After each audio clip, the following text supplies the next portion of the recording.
Assalamualaikum warahmatullahi wabarakatuh. Salam sejahtera dan salam Malaysia Madani.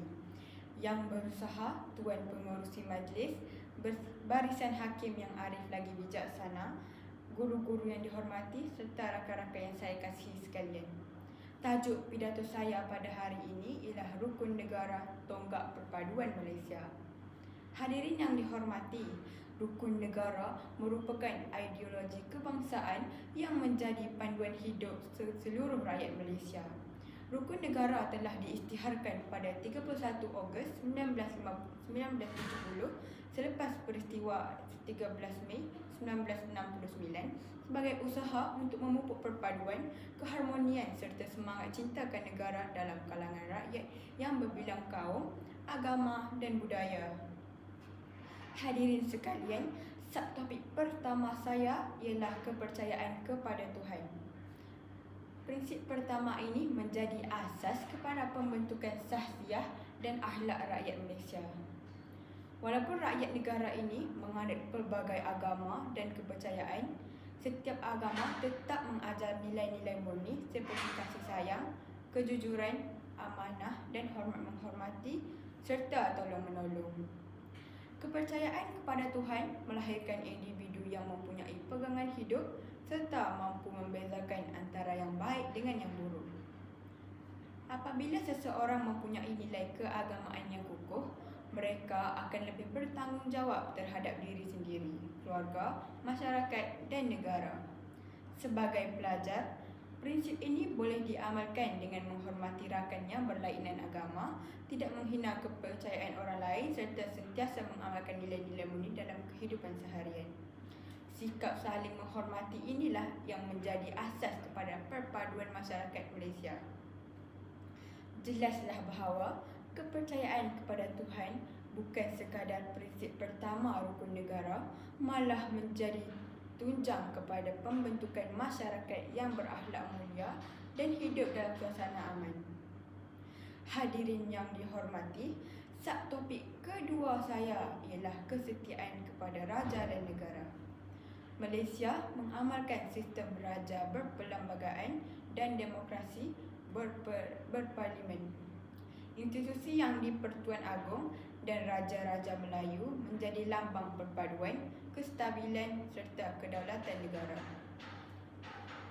Kesetiaan kepada raja dan negara bukan bermaksud memuja individu, tetapi menunjukkan rasa hormat terhadap institusi yang menjadi tonggak pemerintahan negara serta menzahirkan semangat patriotisme. Sebagai rakyat Malaysia, kita perlu berbangga menjadi warga negara yang hidup dalam sebuah negara yang aman, makmur dan berdaulat.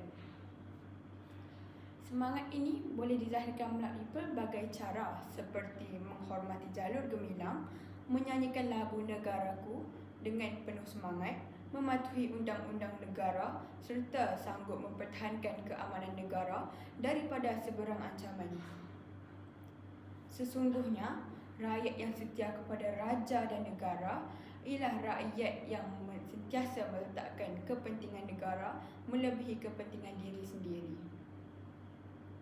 Hadirin yang saya hormati, subtopik ketiga ialah keluhuran perlembagaan.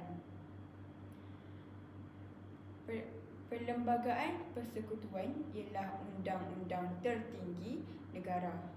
Perlembagaan menjadi asas kepada sistem pemerintahan Malaysia serta menjamin hak dan tanggungjawab setiap warga negara tanpa mengira kaum, agama, bangsa atau keturunan.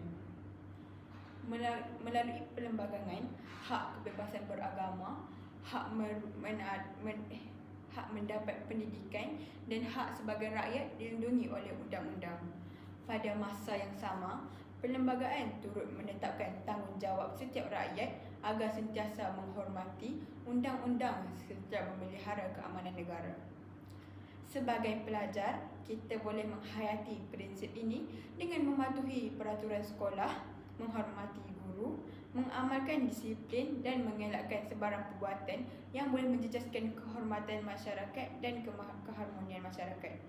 Di alam digital pula, kita hendaklah menggunakan media sosial secara berhemah tidak menyebarkan berita palsu atau ucapan kebencian yang boleh mencetuskan perbalahan. Hadirin sekalian, sebagai penutup, marilah kita bersama-sama menghayati bahawa rukun negara bukan sekadar 5 baris prinsip yang dihafal pada setiap minggu. Sebaliknya, rukun negara merupakan panduan hidup yang mampu membentuk rakyat berakhlak mulia, patriotik dan bertanggungjawab. Akhir kata, marilah kita menjadikan rukun negara sebagai amalan hidup, bukan sekadar lafaz di bibir, tetapi diterjemahkan melalui tindakan dan kehidupan seharian. Sekian, wabillahi taufiq wal hidayah. Assalamualaikum warahmatullahi wabarakatuh. Sekian, terima kasih.